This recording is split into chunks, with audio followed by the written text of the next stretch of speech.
Hello my dear students, कसे आहात सर्वजण? एकदम मजेत. तर आज आपण आपल्या सिलेबसचा सेकंड न्यू टॉपिक स्टार्ट करत आहोत. ये जो टॉपिक है ना बेटा, it is a very basic topic, it is a very fundamental topic and foundation topic.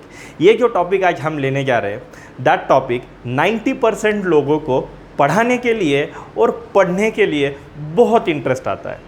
सो मैं जो बोल रहा हूँ ठीक से सुन लो. 90% लोगों के लिए पढ़ाने के लिए और पढ़ने के लिए बहुत इंटरेस्ट आता है. Why? Because it is the easiest topic of our syllabus. आपल्या सिलेबसचा हा कसा बेटा ईजिएस्ट टॉपिक है. लेकिन अपने को नीट का और जेई का प्रिपरेशन अच्छे से करना है और एग्ज़ाम क्रैक करना है, तो बेटा सिलेबस का सबसे टफ टॉपिक भी अपने को ईजी टॉपिक जैसा जाएगा, तो हम बोलेंगे कि पूरे सिलेबस को टैकल किया है, पूरे सिलेबस को होल्ड किया है. तो ये मैं आपको यहाँ पे बताने जा रहा हूँ. सो चलिए अभी हम जो टॉपिक स्टार्ट करने जा रहे हैं, that topic having the name units and measurement. तो चलो बेटा मैं यहाँ पे हेडिंग डालता हूँ. What is the heading of that topic? That topic having the heading, and that heading is nothing but, so that topic and that topic having the heading units and measurements. Measurements बोलो या तो measurement, that is the topic. हे एक topic आहे आपला units and measurements. Actually या टॉपिकला units, measurement and dimension ऐसा भी बोलते हैं बेटा, युनिट्स एंड मेजरमेंट. कभी भी मैंने आपको बहुत अच्छे से एक आदत लगाई आहे, मीन्स दरवेळेस तुम्हाला एक सवय लावली आहे. ते म्हणजेच काय, आपल्या सिलेबसचा कुठलाही टॉपिक करत असेल तर सबसे मेन बेटा उस टॉपिक की अपने सिलेबस में कितनी अहमियत है. क्योंकि खाली पीली तो अपने पास इतना फ्री टाइम नहीं है कि कोई भी पढ़ते रहो बेटा. अपने को जो एग्जाम के रिलेटेड है वही तो पढ़ना है. तो सबसे main units and measurement having the weightage for NEET and JEE. मैं यहाँ पे लिखता हूँ बेटा फॉर दैट नीट एस्पायरेंट्स को यहाँ पे देखा जाए तो यहाँ पे एक एमसीक्यू आता है इस पे. सो दैट इज़ हियर. और रही बात जेई के लिए भी एक एमसीक्यू, लेकिन कभी कभी ऐसा होता है कि जेई में क्वेश्चन भी नहीं आ सकता. Why? Because the JEE having the very few number of questions for the examination pattern. Okay, त्याच्यामुळे कभी कभी जेई को क्वेश्चन आएगा भी तो कभी नहीं भी आएगा. रही बात नीट की, नीट को कंसिस्टेंटली एक एमसीक्यू उस पर आ रहा है. तो हम ऐसे मान लेते हैं कि नीट के स्टूडेंट्स के लिए ये कितना है बेटा, 4 मार्क्स के लिए है. जेई के स्टूडेंट्स के लिए भी 4 मार्क है. कभी आ सकता है तो कभी नहीं आ सकता. So we cannot predict that कि आने वाले साल में, आने वाले एग्जाम में ये आने वाला है क्या नहीं है. So we have to prepare all the topics for the NEET and JEE.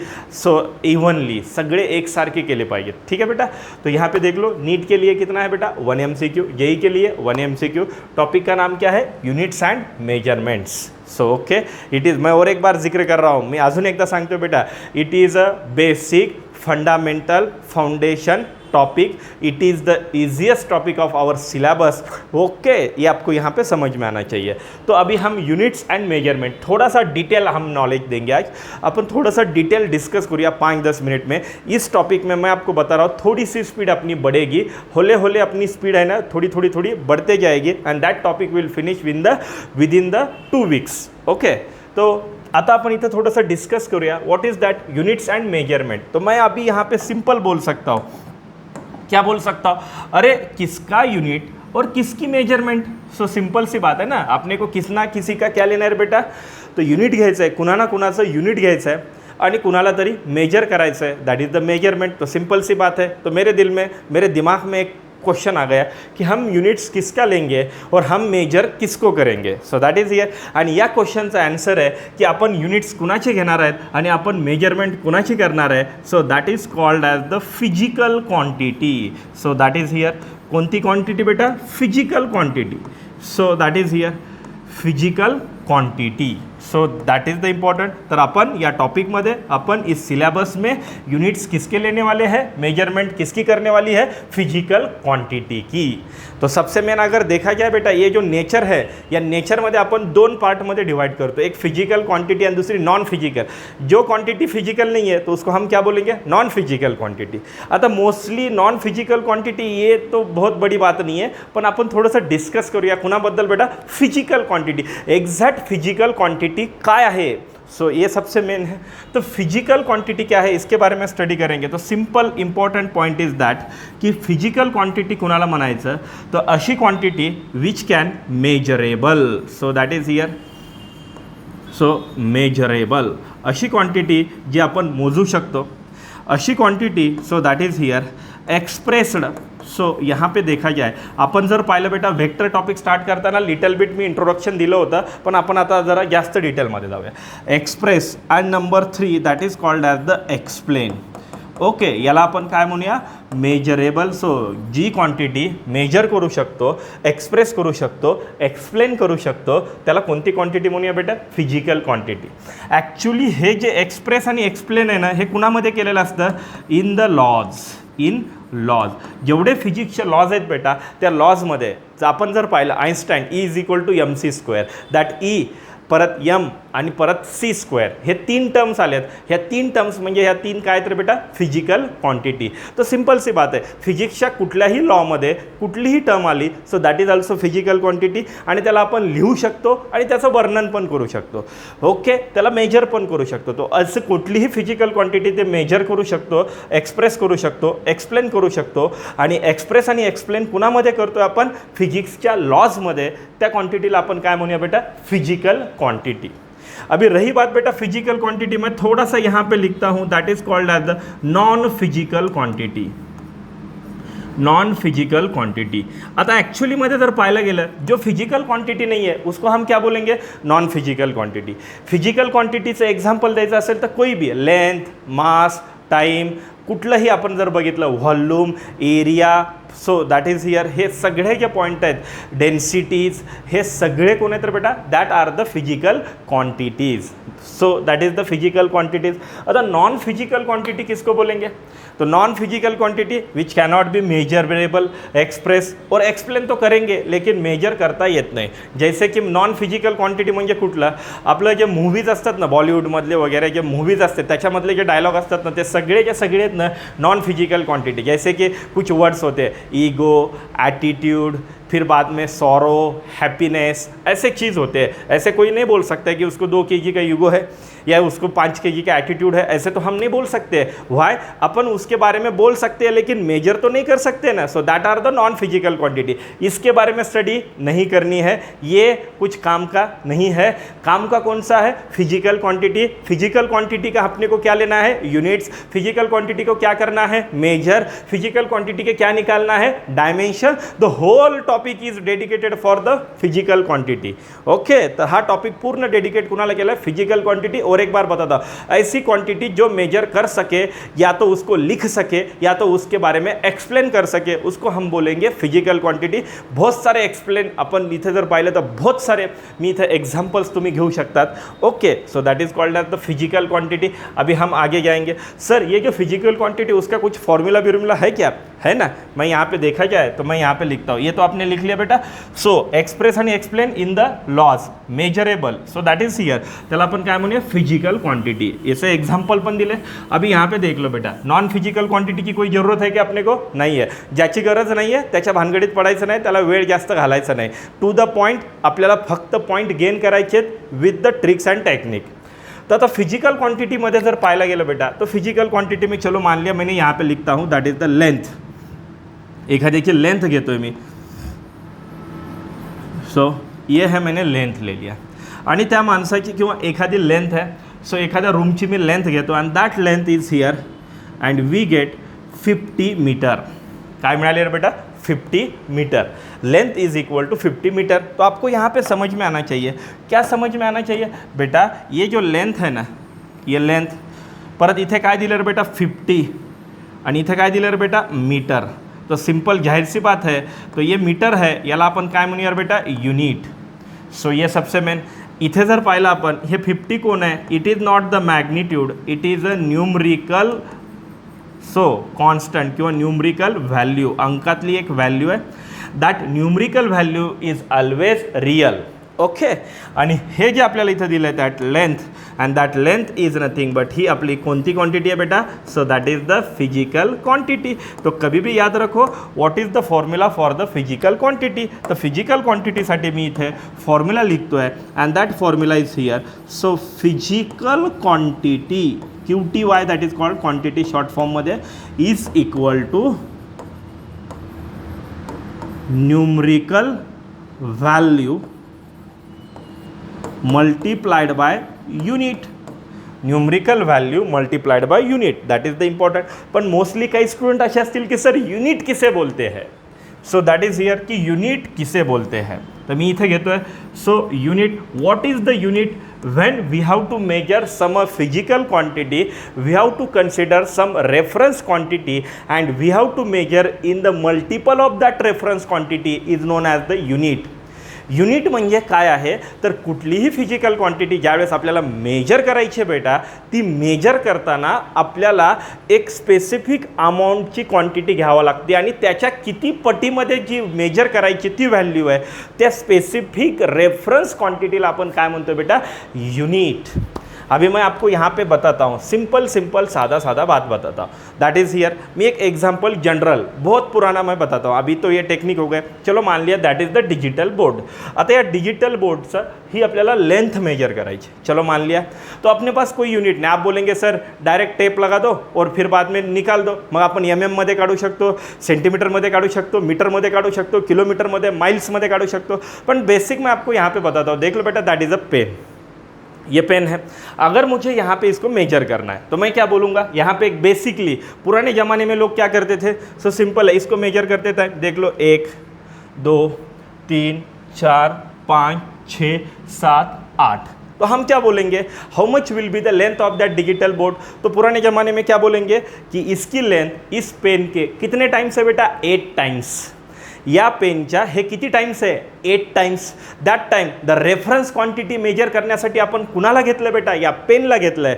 So that is called as the temporary, it is a unit of that length. So ये सबसे में, तो हम इसको कैसे गिनेंगे, so that is nothing but 8 times of that length of pen. तर याला आपण युनिट कन्सिडर केलं. तो युनिट किसको बोलते हैं, स्टँडर्ड लँग्वेजमध्ये युनिट म्हणजे काय, एक रेफरन्स क्वांटिटी असते आणि त्या क्वांटिटीला मल्टिपलमध्ये ॲक्च्युअल व्हॅल्यू असते आणि त्या रेफरन्स क्वांटिटीला आपण काय म्हणतो बेटा, युनिट्स. आणि ह्या युनिटच्या सिस्टम्स वेगवेगळ्या आहेत. त्या सिस्टम आपल्याला इथे शिकायच्या आहेत, पण बिफोर दॅट हम इसकी स्टडी करेंगे. So what is the physical quantity, the any physical quantity is equal to the numerical value multiplied by unit. यहाँ पे हर एक बच्चा या तो कोई भी लोग पढ़ाते टाइम भी और पढ़ते टाइम भी गलती करते हैं. Physical quantity is equal to magnitude into unit, गलत. So that is the important. तो मैग्नीट्यूड कौन है sir, so magnitude is nothing but numerical value multiplied by unit, त्याला काय म्हणतो आपण, मैग्नीट्यूड. ये सबसे मैंने, जैसे कि अपन देखो बेटा वेक्टर में अपने को मैग्नीट्यूड निकालना था वर्क का, तो हम 25 जूल्स 35 जूल्स, तिथे काय यायचं, न्यूमरिकल वैल्यू पण यायचं आणि युनिट पण यायचं. That time we can say it is a magnitude. तो आपको समझ में आना चाहिए कोई भी फिजिकल क्वांटिटी किस में एक्सप्रेस होती है, मैग्नीट्यूड में. और मैग्नीट्यूड कैसे डिवाइड होता है, numerical value multiplied by that unit. ठीक है. So that is the physical quantity is equal to numerical value into unit, that is called as the magnitude. Okay. Most of time तर असे होते, most of time एखाद्या वेळेस आपण ratio घेतला तर रेशोमध्ये काय होतं बेटा, length by length, that is the unit get cancel, एक फिक्स व्हॅल्यू भेटते. त्यावेळेस आपण म्हणू शकतो की that is the magnitude. Why, because the unit is cancelled, म्हणून आपण त्या न्यूमरिकल व्हॅल्यूलाच मॅग्निट्यूड घेऊ शकतो. But that is in exceptional conditions. ठीक है बेटा. तो ये आपको यहाँ पे समझ में आना चाहिए. तो physical quantity is equal to numerical value multiplied by unit. आता ही numerical value always, that numerical value is always real number. ही कोणती व्हॅल्यू असणार आहे, रियल नंबरमध्ये कन्सिडर होणार आहे. So that is the important. चलो अभी हम आगे जाएंगे. आगे कहाँ पे जाएंगे सर, तो बताता हूँ मैं. सो सिंपल सी गोष्ट है. चलो मैं इसको थोड़ा सा ऊपर लेता हूँ. Okay okay. आता physical quantity is equal to numerical value into unit. आता फिजिकल क्वांटिटी, या फिजिकल क्वांटिटीला आपण काही म्हणूया. So that is called as the physical क्वांटिटीला आपण पी म्हणूया. Is equal to numerical value बेटा, त्या न्यूमरिकल व्हॅल्यूला आपण काय म्हणूया, एन, आणि युनिटला काय म्हणूया बेटा, U. So that is here. पण that physical quantity is always that is a constant, keep it in mind. म्हणजे त्यावेळेस आपल्याला कळालं पाहिजे की numerical unit is inversely proportional to the numerical value. तो कभी भी आप इतना याद रखो बेटा, what is that, unit is inversely proportional to numerical value. म्हणजे याचा अर्थ जितनी ज़्यादा न्यूमरिकल वैल्यू उतनी कम क्या रे बेटा, यूनिट. आणि जेवढं जास्त, जितना कम न्यूमरिकल वैल्यू उतना ज़्यादा क्या रे, यूनिट. सर समझ में नहीं आया, सर हजम नहीं हुआ, दिमाग में नहीं गया, इसको और अच्छे से एक्सप्लेन करो. करता हूँ, रुको ज़रा. यहाँ पे चलो मान लिया मैं किसी का मास यहाँ पे ले रहा हूँ and that mass is nothing but 1 kg. कितना है रे बेटा mass, so that mass is called 1 kg। Unit कौन सा लिया बेटा मैंने, kg। अभी मैं क्या काम करता हूँ देख लो बेटा, दैट मास इज हियर आणि याला मी युनिट घेतो ग्रॅम, तो मुझे क्या करना पड़ेगा बेटा 1000 ग्रॅम, क्या लेना पड़ेगा 1000। मी क्वांटिटी बदलली आहे का, नाही, मी फक्त युनिट बदललं, एकदा 1 kg आहे आणि दुसऱ्या वेळेस 1000 ग्रॅम आहे। अभी मैं आपको यहाँ पे बताता हूँ, सिंपल सी बात है बेटा, सिंपल सी बात है। आता इथे बघ सिंपल है, जितना अभी यहाँ पे देख लो, न्यूमरिकल व्हॅल्यू जास्त असली की युनिट काय होणार आहे बेटा, छोटं येणार आहे। न्यूमरिकल व्हॅल्यू कमी असली की युनिट काय होणार आहे, मोठं येणार आहे। यहाँ पे देख लो बेटा, न्यूमरिकल वैल्यू कितनी है 1, और यहाँ पे न्यूमरिकल वैल्यू कितनी है 1000। यहाँ पे देख लो 1 बड़ा है या 1000 बड़ा है, 1000, म्हणजे न्यूमरिकल वैल्यू ज्याची मोठी आहे त्याचं युनिट कसं आहे बेटा, छोटा है, क्योंकि kg बड़ा है या ग्राम बड़ा है, kg। ग्राम क्या है बेटा, छोटा यूनिट है ना, तो दैट इज द इंपॉर्टेंट। बहुत भारी बता दिया मैंने, ये आपको समझ में आना चाहिए, सिंपल है बेटा। यहाँ पे देख लो न्यूमरिकल वैल्यू क्या है, कम है, तो यूनिट क्या है, ज़्यादा है एज कंपेयर टू दैट ग्राम। कारण प्रोपोर्शनैलिटी कैसी है, इनवर्सली, एक बड़ा है तो दूसरा छोटा, एक छोटा है तो दूसरा बड़ा। प्रोपोर्शनैलिटी कैसी है, इनवर्सली। अगर न्यूमरिकल वैल्यू ज़्यादा है तो यूनिट छोटा होगा, न्यूमरिकल वैल्यू अगर बड़ी है तो यूनिट क्या होगा बेटा, छोटा होगा। So are you getting my point, हे कळायला पाहिजे। हा numerical value is always the real number, हे आपल्याला कळायला पाहिजे, आणि दॅट इज ऑलवेज पॉझिटिव्ह। जर निगेटिव्ह आलं तर that is applicable for the direction और such a different condition, for that negative sign we have to consider. ठीक है, तो हे मी तुम्हाला इथे एकदम इजी गोइंगमध्ये सांगितलं। इसको भी कभी मत बोलो, इसको भी डब्बा करके रखो बेटा। Please make the short notes, please make the handwritten notes in your copy, that is very helpful at the time of the revision before the examination, so keep it in mind। ये आपको यहाँ पे समझ में आना चाहिए। तो देखो हमने बहुत अच्छे से कंपैरिजन कर दिया, सगळं काही सांगितलं फिजिकल क्वांटिटी बद्दल, उसका फॉर्म्युला भी बता दिया, प्रोपोर्शनैलिटी भी बता दिया मैंने, कंडीशंस पण सांगितली आहे आणि त्याचं एग्जाम्पल पण दिलं आहे। ठीक है ना बेटा, तो ये मैंने आपको किसके बारे में बता दिया, फिजिकल क्वांटिटी। अभी फिजिकल क्वांटिटी के बारे में तो हो गए, अभी हम क्या करेंगे, सिंपल सी बात है, अभी हम क्या करेंगे बेटा, आगे जाएंगे। सर आगे किसके बारे में हम स्टडी करेंगे, बताता हूँ मैं।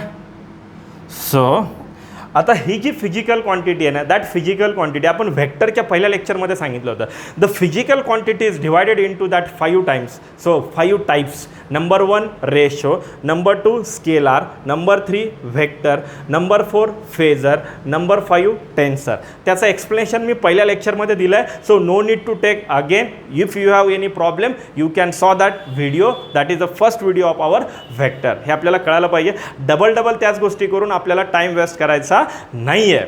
आता आपण नेक्स्ट गिअर टाकलेला आहे, we have to increase the little bit speed and sincerity is very important. हे सगळ्यात मेन है बेटा। आज से हम ईपीएस की बैच भी स्टार्ट करने जा रहे हैं, तो ठीक है बेटा। तो अभी हम यहाँ पे क्या देखो, अपने को मालूम है physical quantity divided into 5 types. और एक बार बता रहा हूँ, नंबर वन क्या है, number 1 ratio, number 2 scalar, number 3 vector, number 4 phasor and number 5 टेन्सर। त्याच्यामध्ये आपण फिजिकल क्वांटिटी घेतल्या, पण आता आपण फिजिकल क्वांटिटीचे वेगळे टाइप घेतोय। व्हॉट इज दॅट फिजिकल क्वांटिटीचे टाइप घेतोय, तो यहाँ पे देख लो बेटा। मी युनिटबद्दल पण एक्सप्लेन केलं बरं। युनिट म्हणजे काय असतं, एक रेफरन्स अमाउंट असतो एखाद्या क्वांटिटीला मेजर करण्यासाठी, तो ये सबसे मेन होता है। जैसे यहाँ पे देखा जाए तो सिंपल सी बात है, मी इथे घेतो फिजिकल क्वांटिटी।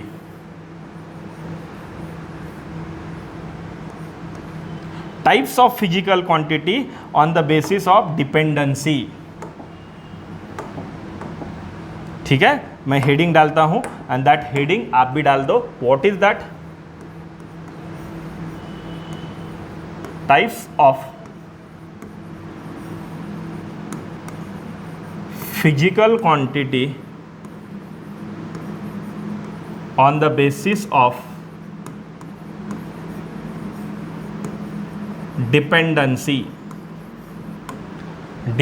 ये मत बोलो, types of physical quantities on the basis of dependency. तो कोई स्टूडेंट बोलेंगे सर मग अगोदरचे फिजिकल क्वांटिटीचे टाइप हे कशावर होते, that type are on the basis of the direction, magnitude and unit. याच्यावरती आपण टाइप्स घेतले होते, किती बेटा 5।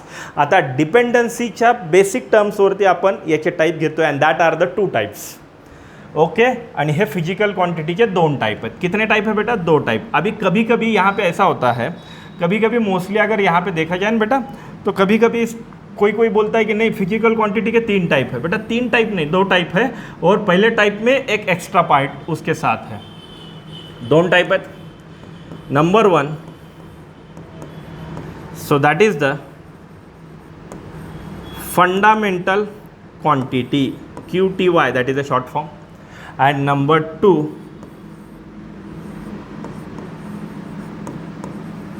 derived quantity. ओके, आणि त्या फंडामेंटल क्वांटिटीमध्ये एक एक्सेप्शनल ऐड होतो, सो दैट इज हियर, और मैं यहाँ पे एक लिखता हूँ, दैट इज अ सप्लीमेंट्री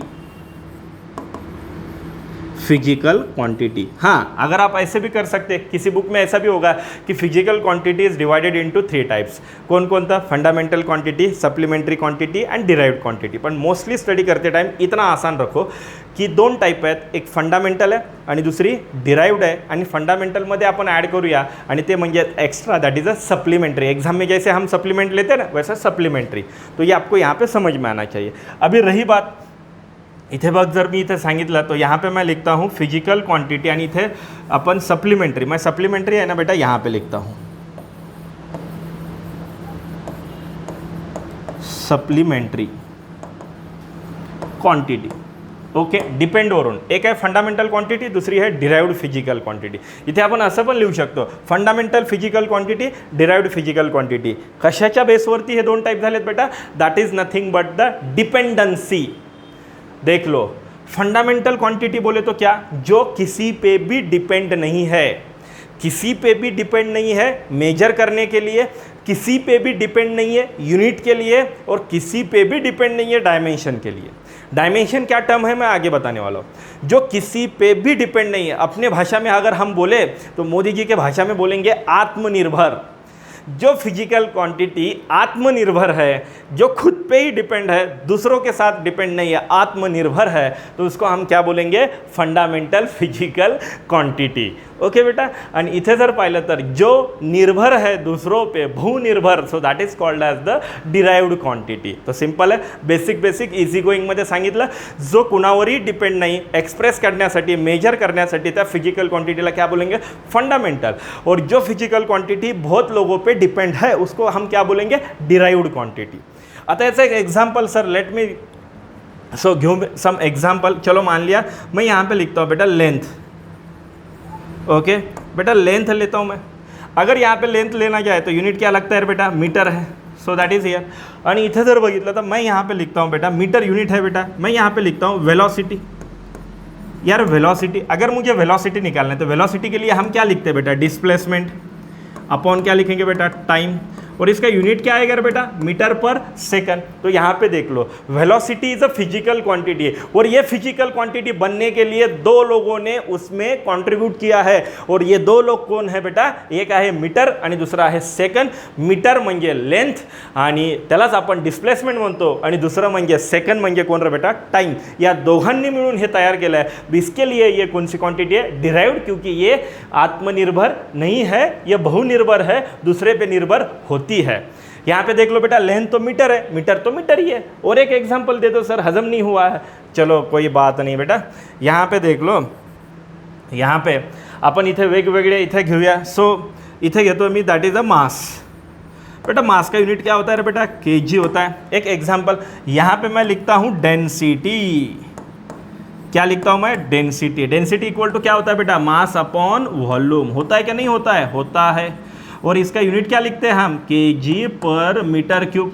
अभी देखो, ये डेंसिटी कौन है? फिजिकल क्वांटिटी है. ये डेंसिटी फिजिकल क्वांटिटी बनने के लिए कितने लोगों ने हेल्प किया है, कितने लोगों ने मदत केली आहे त्याला? हा डेन्सिटी कुणाबरोबर निर्भर आहे? तर ते म्हणजेच मास आणि 3 वेळेस कोण रे बेटा? लेंथ. इन लोगों के साथ ये निर्भर है, तो इसके वजह से ये कौन हो गई? Derived quantity. बहुत अच्छे से बताया मैंने. तो you can mention in your notebook, that is nothing but the fundamental physical quantity which is the independent on the other physical quantity. It is always independent, not the depend. That is called as the fundamental. And the derived quantity is nothing but the physical quantity which can be depend upon the multiple number of physical quantities, और fundamental quantities is called as the derived quantity. दोनों का example दिया है कि नहीं दिया है? दिया है. अभी बच्चे बोलेंगे सर ये सप्लीमेंट्री क्या है? बताता हूँ. उसके पहले देख लो, आता इथे एक अजून एक इम्पॉर्टंट पॉईंट, आणि ते म्हणजेच काय बेटा? यहाँ पे फंडामेंटल फिजिकल क्वांटिटी आहेत तरी किती, नंबर ऑफ, तो आपको यहाँ पे देख लो बेटा, that is called at the 7+2, 7 fundamental quantities and 2 that is the supplementary quantities. आणि रही बात डिराइव्ड क्वांटिटी आपल्या सिलेबसला आहेत तरी किती बेटा, नंबर ऑफ. नंबर ऑफ म्हणजे असंख्य आहेत ते. तो यहाँ पे देख लो बेटा, डिराइव्ड क्वांटिटी बहुत सारी है. Fundamental quantity 7+2, 7 fundamental 2 supplementary. आणि कभी भी याद रखो बेटा, कोई भी डिराइव्ड क्वांटिटी अगर बनेगी तो ये इनका हेल्प लेके ही बनेगी. किसका बेटा, फंडामेंटल एंड सप्लीमेंट्री. इनका हेल्प बिना लेके ये बनी नहीं सकती. तो ये आत्मनिर्भर नहीं है, ये निर्भर किस पे है बेटा, fundamental quantity and supplementary quantity. और ये फंडामेंटल क्वांटिटी आत्मनिर्भर है, इसको किसी की जरूरत है क्या, नहीं है. Are you getting my point? Yes sir. Okay चलो अभी हम आगे जाएंगे.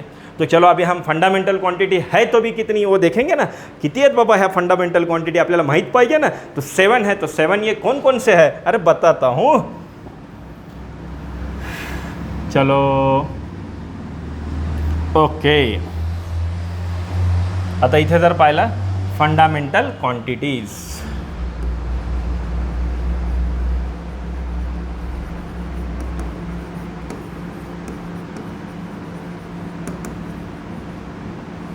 सो फंडामेंटल क्वांटिटीज़. ठीक है बेटा, इथे जर पाहिलं तो फंडामेंटल क्वांटिटीज़, इसका यहाँ पे क्या लिखता हूँ मैं, यूनिट. सो ये भी आपको मालूम होना चाहिए. तो फंडामेंटल क्वांटिटी में नंबर 1 आती है, that is called as the length. Length ये फंडामेंटल क्वांटिटी है. इसका यूनिट क्या है बेटा, so that is here metre. ठीक है. Number 2, so that is here mass. सो बेटा मास का यूनिट क्या है, so that is the kilogram. Okay, kilogram. फिर बाद में नंबर 3 लेंथ हो गई, मास हो गई. आता अपन पुढे जाऊया, दैट इज द टाइम. बेटा टाइम का यूनिट क्या है, तर टाइम का यूनिट है दैट इज द सेकंड्स. आता इथे जर पाहिलं बेटा तो यहाँ पे देख लो, कोई बोलेगा सर आवर है, कोई बोलेगा मिनिट है, पण that is the second. Number 4, so that is called as the current. बेटा करंट, इलेक्ट्रिक करंट, इसका यूनिट क्या है, so that is called as the ampere है, एम्पियर. Number 5 temperature. टेम्परेचर इसका यूनिट क्या है, डिग्री सेल्सियस है, फ़ारेनहाइट है, लेकिन यहाँ पे हम लेते हैं that is the kelvin. So that is the kelvin. Number 6 में क्या है बेटा, सो नंबर 6 में that is called as the amount of substance.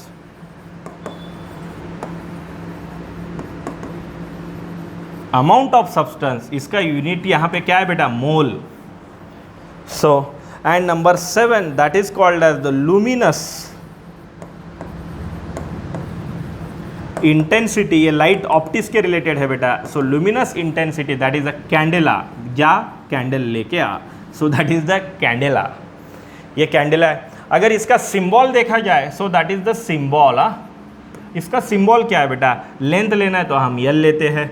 Kilogram mass, so that is here हम क्या लेते हैं बेटा, यम लेते हैं. टाइम सेकंड क्या लेते हैं, टी लेते हैं. करंट के लिए हम यहाँ पे आई भी ले सकते हैं और ए बी से ले सकते हैं, that is ampere current. Temperature, temperature के लिए हम क्या लेते हैं, के लेते हैं. अमाउंट ऑफ सब्सटेंस, इसको हम डायरेक्ट यूनिट भी मोल ही बोल देते हैं. और candela that is called as the C D. तो ये आपको यहाँ पे समझ में आना चाहिए. तो इतने लोग क्या है बेटा, इतने लोग और 2 है और ये 7. ये 7 सबसे मेन, ये 7 क्या है, आत्मनिर्भर है. किसी पे निर्भर है क्या, ये नहीं है. किसी को भी एक्सप्रेस करते टाइम किसी की हेल्प लेने की जरूरत है क्या, नहीं. They are not the dependent, they are independent. Okay, आता अपन पुढे जाऊया बेटा. चलो सर ये तो बात हमें हजम हो गई. What about that supplementary. That supplementary part is the IMP part which is helpful for the whole syllabus for the NEET and JEE physics. Okay, are you getting my point. चलो बेटा अभी हम आगे जाएंगे. चलो चलो चलो चलो आगे आगे आगे आगे, चलो आगे जाएंगे. सो अभी हम यहाँ पे देखा जाए, मैं यहाँ पे लिखता हूँ supplementary physical quantity. Supplementary physical quantity 2 type है, उसमें number 1 and number 2. Number 1, so that is called as the plane angle and that is called as the solid angle.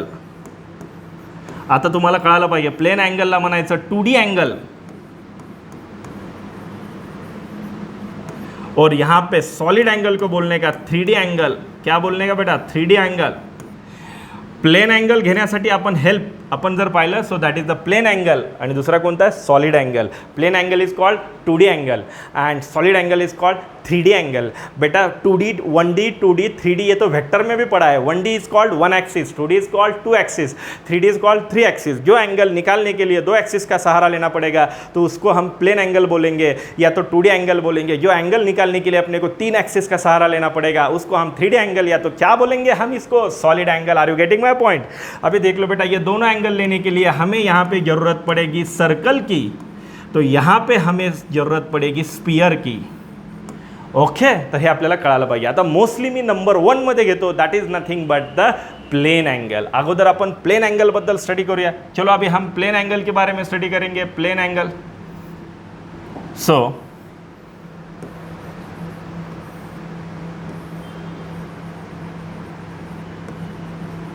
Plane angle. Okay बेटा, अब ये प्लेन एंगल होता क्या है? आता plane angle घेण्यासाठी आपण जर पाहिलं स्कूल में अपने को एक बेसिक नॉलेज मालूम था कि बेटा एंगल क्या होता है, तो बच्चे क्या बोलेंगे? सर ये एक लाइन है और ये एक लाइन है, उनके एक एक पॉइंट कॉमन है और इनके बीच में जो एंगल बनेगा उस एंगल को हम एंगल ही बोलेंगे. इसके बीच में जो वैल्यू बनेगी उसको हम एंगल बोलेंगे, या तो हम उसको क्या बोलेंगे? Plane angle. ओके बेटा, that is a perfect but not the perfect technically. कधी पण आपको मालूम होना चाहिए प्लेन एंगल घेताना हेल्प कोणाची घेतली पाहिजे आपण? सो that is nothing but the circle. तो यहाँ पे देख लो बेटा, प्लेन एंगल को हम साइंटिफिकली लैंग्वेज में जाएंगे. तो मैं पहले क्या कर देता हूँ, यहाँ पे देख लो, इसको हटा देता हूँ. इसको हटाने के बाद मैं यहाँ पे एक सर्कल लेता हूँ. काय घेणार आहे मी इथे? एक सर्कल घेणार आहे बेटा. चलो मैं यहाँ पे लेता हूँ सर्कल. ठीक है ना, ये मैंने क्या ले लिया बेटा? सर्कल ले लिया. Okay, that is here. अभी ये सर्कल तो मैंने ले ही लिया. अभी मैं आपको यहाँ पे बोलता हूँ सर्कल कब होगा? जब तक मैं सेंटर ना लगाऊँ तब तक सर्कल नहीं होता है. ये सर्कल है, ठीक है. प्लेन एंगल की स्टडी करायची आहे. IMP पार्ट कर दो बेटा, इस पर बहुत बार क्वेश्चन आएंगे.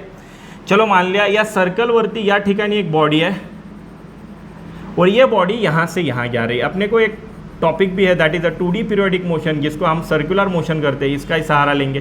सो यहाँ पे देख लो बेटा, ये बॉडी यहाँ से यहाँ पे गई है, तो हम इसको क्या बोलेंगे? इनिशियल इज कॉल्ड सुरुवातीची कंडीशन, और ये फाइनल बोले तो यहाँ पे जाके रुकिए बेटा, शेवटची कंडीशन, इनिशियल टू फाइनल. यहाँ पे देख लो, ये क्या है बेटा? रेडियस है. यहाँ पे ये भी क्या है बेटा? रेडियस है. Radius is denoted bye R. Okay बेटा, और ये जो 2 रेडियस है इसको हम बोलेंगे पोजीशन वेक्टर और रेडियस वेक्टर. इसको हम बोलेंगे the vector which gives the position of the given point with respect to reference point. तो यहाँ पे कितने हैं बेटा? 2 वेक्टर है, या तो त्या वेक्टरचं मॅग्निट्यूड कुठलं आहे? रेडियस एवढं. आणि या दोघांनी इथे जो अँगल तयार केला त्या अँगलला आपण थीटा म्हणूया बेटा, और उसी एंगल को हम यहाँ पे कौन सा एंगल बोलने जा रहे हैं? Plane angle. So that is here बेटा. पण हे प्लेन एंगल घेताना आपको मालूम होना चाहिए, ये जो सामने का पार्ट है, हा जो समोरचा पार्ट है, हा पार्ट कुणाचा आहे? हा छोटा तुकडा कुणाचा आहे? सर्कलचा आहे. सर्कलच्या छोट्या तुकड्याला आपण काय म्हणतो बेटा? Arc.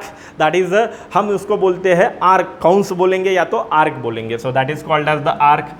So that is here. तो प्लेन एंगल कधी कसा काढायचा आहे? यहाँ पे देख लो बेटा, that is a plane angle is equal to, plane angle is equal to, त्याचा फॉर्म्युला कभी भी मत बोलो, that is applicable for the whole syllabus for the NEET and JEE. आणि तो म्हणजेच काय आहे? लक्ष द्या बेटा, plane angle is equal to, so that is called as the arc upon radius. क्या है बेटा? Arc upon radius. That is its formula. Are you getting my point? Plane angle कितना होता है? Arc upon radius. अगर यहाँ पे देखा जाए बेटा, तो यहाँ पे या फॉर्म्युलाचा यूज केला तर युनिट काय येईल रे बेटा? आर्क इज नथिंग बट, आर्कला काय म्हणतो आपण? आर्क कशात मेजर करतो? किलोमध्ये मेजर नाही करत. Length, that is called as the metre. तो यहाँ पे देख लो बेटा, मीटर है, अपॉन रेडियस कशात मेजर करतो? Metre. Metre and metre get cancel, तो दॅट इज कॉल्ड एज, आपण याला काय म्हणूया? No unit for that formula. त्या फॉर्म्युलासाठी हे युनिट नाही आहे, पण आपण याला मेजर करण्यासाठी एक युनिट घेतो. That unit is called as the radian. So that is called as the radian. Radian हे आपल्याला कळायला पाहिजे. डिग्री पण घेतो आपण आणि रॅडियन पण घेतो. जसं की आपण अँगल 30 डिग्री घेतो, अँगल किती घेतो रे 90 डिग्री घेतो. We can convert that degree into radian किंवा रैडियन इंटू डिग्री, हे आपल्याला कळायला पाहिजे.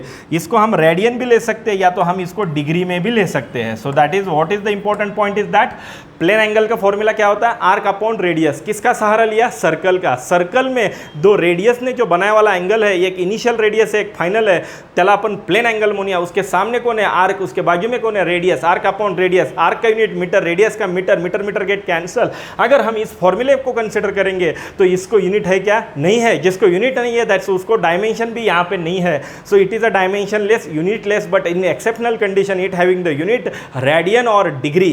तो हम ऐसे भी बोल सकते हैं एखाद्याला युनिट आहे म्हणजे डायमेन्शन असतीलच असं नाही आहे. काही जण म्हणतील सर डायमेन्शन काय आहे, अरे सब्र करो, नेक्स्ट के लेक्चर में हम वही लेने जा रहे हैं. तो हे आपल्याला कळायला पाहिजे. तो आपको इट इज़ नॉट कंपल्सरी. अगर किसी को यूनिट है फिर भी डायमेंशन नहीं हो सकता है, यूनिट नहीं है फिर भी डायमेंशन नहीं हो सकता है. तो इसका मतलब ये नहीं है कि यूनिट नहीं है कि डायमेंशन नहीं है, यूनिट होके भी डायमेंशन नहीं हो सकता है. सो चलो मैंने ये तो आपको यहाँ पे बता दिया. रही बात sir how to convert that degree to radian, radian to degree. So चलो बेटा हम यहाँ पे कन्वर्ट करेंगे. सो इथे मी घेतो कन्वर्जन. जिसको मालूम नहीं उसके लिए मैं कन्वर्जन लिखता. कन्वर्जन.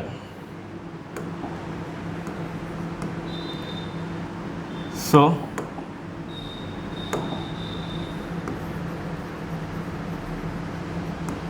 कन्वर्जन. आता कन्वर्जन मध्ये नंबर वन मध्ये काय बेटा, degree to radian and number 2 radian to degree. radian to degree. चलो एक एग्जांपल लेता हूँ मैं. अगर आपको डिग्री टू रैडियन जाना है सो मल्टीप्लाइड बाय पाई बाय 180. अगर आपको रैडियन टू डिग्री जाना है सो मल्टीप्लाइड बाय 180 बाय पाई. चलो एक एग्जांपल लेता हूँ यार. चलो मैं यहाँ पे लिखता हूँ 30 डिग्री कन्वर्ट करायचं रॅडियन, मल्टीप्लाइड बाय काय करतो बेटा पाय by 180. So that and that get cancel, that and that किती रे बेटा 5/6 रैडियन. ओके अभी मैं यहाँ पे दिखता हूँ, देख लो बेटा 5/6 है. इसको मुझे डिग्री में करना है तो मैं क्या करूँगा 180 बाय क्या लेता हूँ बेटा pi, that pi and pi get cancel. So that and that get रे बेटा 30. So that is called as the 30 degree.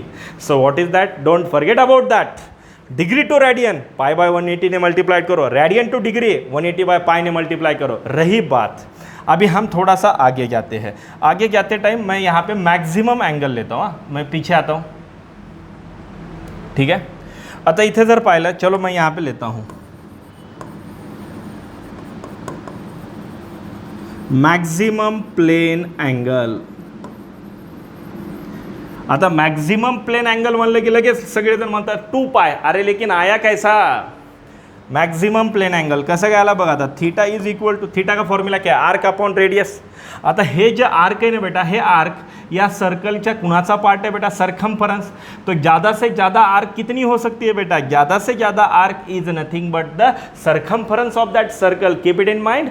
So maximum arc of that circle is equal to its circumference. School में बताया circumference का formula क्या होता है, 2 पाई are. तो मैं यहाँ पे लिख लो आर्क अपॉन रेडियस है बेटा, आर्क अपॉन रेडियस. अभी यहाँ पे देख लो मैक्सिमम आर्क कितनी होती है, कारण आपल्याला मैक्सिमम एंगल घ्यायचा है. यहाँ पे आपको मालूम होना चाहिए, यहाँ पे देख लो ठीक से. ओके हा फॉर्मूला है, लेकिन मुझे क्या लेना है, थीटा मैक्स लेना है बेटा. मुझे थीटा मैक्स लेना है is equal to maximum arc, max arc upon radius. Maximum minimum नहीं होती है उतनी ही होती है बेटा. मैक्सिमम आर्क कितनी होती है बेटा, 2 पाई आर अपॉन रेडियस कितना है R and R get cancel, that become the 2 pi. So don't forget about that. 2 pi is nothing but 360 degree.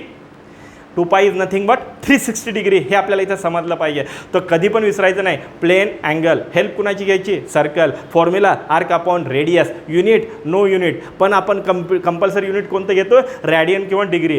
Convert the radian to degree multiplied by 180 by pi. Convert the degree to radian multiplied by pi by 180. Maximum value 2 pi. ठीक है बेटा. तो ये मैंने आपको यहाँ पे बता दिया. अभी हम आगे जाएंगे बेटा. आगे कहाँ पे जाएंगे, सो चलो अभी हम आगे जाएंगे.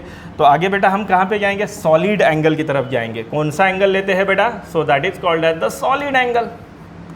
ये देखो बेटा सॉलिड एंगल के लिए हम क्या लेने वाले हैं, सॉलिड एंगल के लिए हम क्या लेने वाले हैं, स्फीयर। सॉलिड एंगल के लिए हम स्फीयर लेने वाले, तो चलो मैं अभी यहाँ पे स्फीयर लेता हूँ बेटा, 3D में मैंने यहाँ पे स्फीयर लेता हूँ मैं।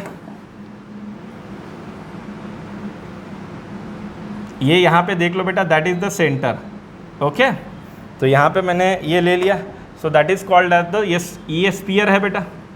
ये कौन है, so that is the sphere है। आता मी काय करतो, एक छोटा सा पार्ट घेतो, एवढा सा स्फीयर इतना है, और इसको मैंने ऐसे ले लिया। ये देखो यार, इसको जब मैं देखने जा रहा हूँ, सो दैट इज हियर, याला आपण इथं फाय म्हणूया थोड़ी देर के लिए। और ये रेडियस कितनी है बेटा, आर, आणि हा कोण है बेटा, it is a circle. Okay, so इसको हम यहाँ पे क्या बोलेंगे, आइसक्रीम का कोन दिख रहा है नहीं, आइसक्रीम का कोन, कोन आइसक्रीम का कोन। आइसक्रीम का कोन जो होता है ना बेटा, ये कौन सा होता है, जैसे कि यहाँ पे और एक एग्जांपल लेता है, वाटरमेलन होता है ना, वाटरमेलन। अगर वाटरमेलन जब बेचने के लिए वो रास्ते पे आदमी बैठता है, वो क्या करता है, वाटरमेलन का एक पार्ट होता है, कट करके बाहर निकालता है, तो अंदर जो होल पड़ता है ना वाटरमेलन के अंदर, तो ये एंगल को हम क्या बोलेंगे, सॉलिड एंगल। सॉलिड एंगलमध्ये 3D ॲक्सिस असतो बेटा, that is the solid angle. याला आपण इथे थोड्या वेळासाठी यहाँ पे फाय कन्सिडर किया आहे। साईडला कोण आहे, रेडियस, आणि त्याच्या अपोजिटमध्ये कोण आहे, circle. It is not compulsory the always is circle, कधी कधी स्क्वेअरचा शेप पण असू शकतो। तो ये आपको यहाँ पे मालूम होना चाहिए, what is that solid angle. Solid angle किसको बोलेंगे, तो यहाँ पे देख लो, एंगल के अपोजिट का एरिया, एरिया अपॉन रेडियस का square, so that is here. हा झाला सॉलिड एंगल। सॉलिड एंगल कोणाला म्हणायचं, त्या सॉलिड एंगलच्या समोर जेवढा एरिया आता याच्या समोर कोण आहे बेटा, सर्कल आहे, आणि त्याच्या साईडला सो काय आहे बेटा, दोन्ही साईडला रेडियस, त्याचा काय घ्यायचा बेटा, स्क्वेअर घ्यायचा आहे। प्लेन एंगलला आर्क अपॉन रेडियस, सॉलिड एंगलला एरिया अपॉन रेडियस का स्क्वेअर। चलो अभी यहाँ पे देखो बेटा, इसका यूनिट क्या लेते हैं। सो आता बघितलं, area metre square, metre metre get cancel, radius का square, metre metre get cancel. तो यहाँ पे देखा जाए तो हम यहाँ पे क्या लेते हैं बेटा, नो यूनिट लेंगे। जर हा फॉर्म्युला घेतला तरी पण याला यूनिट आपण कन्सिडर करतो, that is called as the steradian, that is denoted by ST, that is called as the steradian. हे यूनिट है। आता याचा मॅक्झिमम यूनिट कितना होता है, that is here maximum unit. आता मॅक्झिमम यूनिट म्हणलं की स्टूडेंट्स लगेच म्हणतात sir maximum unit is equal to 4 pi. अरे लेकिन कैसे, अभी यहाँ पे देख लो बेटा, solid angle equal to area upon radius का स्क्वेअर। आता बघ, ह्या अँगलच्या समोर कोण आहे, सर्कल। सर्कल कोणाचा पार्ट आहे, स्पियरच्या सरफेसचा। तर हा जास्तीत जास्त मोठा केवढा असू शकतो, या एरिया ऑफ दॅट स्पियर। मग स्पियरचा एरिया किती असतो बेटा, दॅट स्पियरचा एरिया काय असतो, 4 पाय आर स्क्वेअर। स्कूलमध्ये शिकलो आपण रेडियसचा square, R square and R square get cancel, that become the 4 pi. So are you getting my point, ये आपको यहाँ पे समझ में आना चाहिए। क्या समझ में आना चाहिए, सिंपल है, plane angle maximum value 2 pi, solid angle maximum value 4 pi, त्याचं यूनिट तिकडे रैडियन, इकडे यूनिट है steradian. Are you getting my point, ये समझ में आना चाहिए। बहुत इंटरेस्ट से मैंने ये पढ़ाया है, एकदम सिस्टमॅटिक केलं आहे। थोड़ा सा स्पीड लिटल बिट बढ़ेगा, सिस्टमॅटिक होईल, विद इन द लिमिट हा टॉपिक कंप्लीट होईल बेटा, हे आपल्याला कळायला पाहिजे। और फिर बाद में हम एक्चुअल फिजिक्स के जो इंपॉर्टेंट टॉपिक्स है उसमें एंट्री करेंगे, ठीक है। तो आज के लिए इतना ही काफ़ी है, सो पैकअप।